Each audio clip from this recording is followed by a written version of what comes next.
Ready start.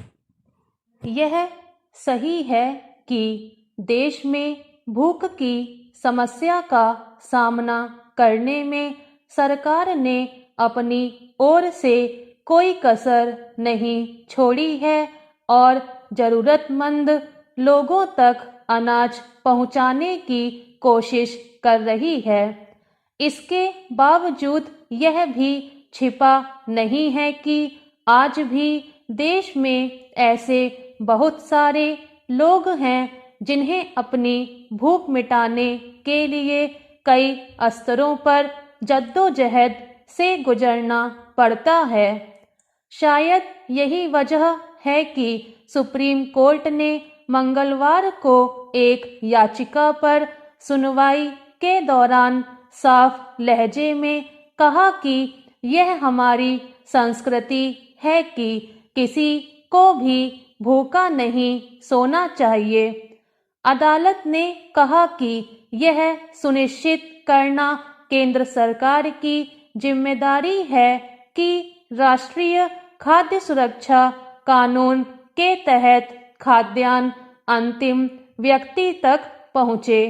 यूं भी देश में अप्रत्याशित परिस्थितियों के पैदा होने की वजह से अगर बड़ी तादाद में लोगों के सामने किसी तरह जीवन बचाने का सवाल आ खड़ा होता है, तब उससे उबारने के लिए हर संभव कदम उठाना सरकार की जिम्मेदारी होती है।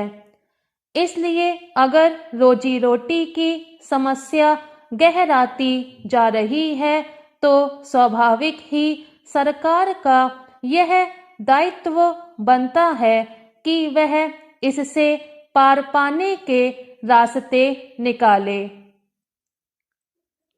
यह जग जाहिर रहा है कि कोरोना महामारी के समूचे विश्व में फैल जाने के बाद जो हालात पैदा हुए उसमें देश भर में ज़्यादातर लोगों के सामने रोजी रोटी की व्यापक समस्या खड़ी हुई।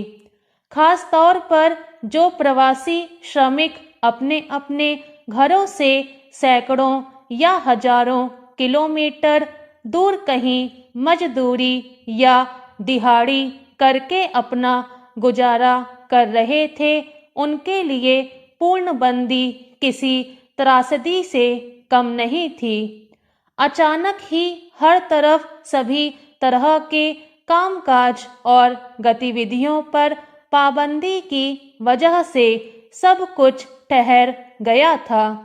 ऐसे में रोज के काम पर निर्भरता की स्थिति में मजदूरी बंद हो जाने से बहुत सारे ऐसे लोगों के सामने पेट भरना और जीवन बचाना ही एक बड़ी चुनौती बन गई थी।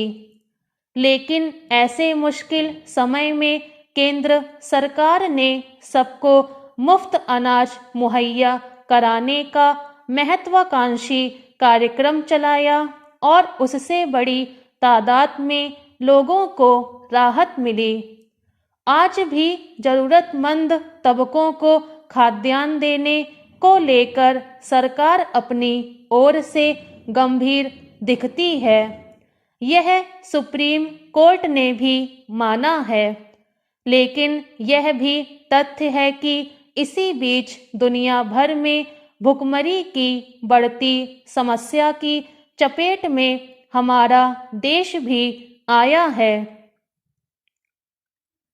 दरअसल खाद्य सुरक्षा की तस्वीर में लगातार सुधार के दावों के बीच हकीकत यह है कि गरीब आबादी के लिए पोषण और संतुलित आहार तक पहुंच के मोर्चे भी अब कई समस्याएं कायम हैं। हालत यह है कि वैश्विक भुखमरी सूचकांक 2022 में भारत 107वें स्थान पर रहा, जो पिछली बार के मुकाबले 6 पायदान नीचे है। जाहिर है खाद्य सुरक्षा सुनिश्चित करने की तमाम कवायदों और दूरदराज में भी लोगों को अनाज उपलब्ध कराने के दावों के बावजूद सच संतोषजनक नहीं है।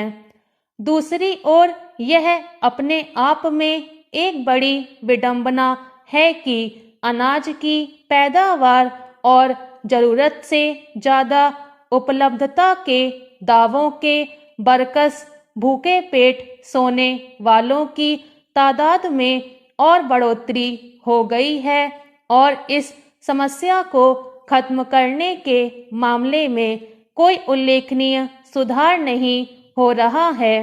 सवाल है कि अगर रखरखाव से लेकर वितरण या फिर किसी भी स्तर पर अनाज की बर्बादी हो रही है और दूसरी ओर लोग भूख से संघर्ष कर रहे हैं, तो इसके लिए कौन जिम्मेदार है? इससे यही पता चलता है कि आम लोगों की परेशानियों को दूर करने की सदिच्छा के बावजूद इस दिशा में सरकार के जमीनी स्तर पर काम करने की प्रणाली में सुधार की जरूरत है। स्टॉप।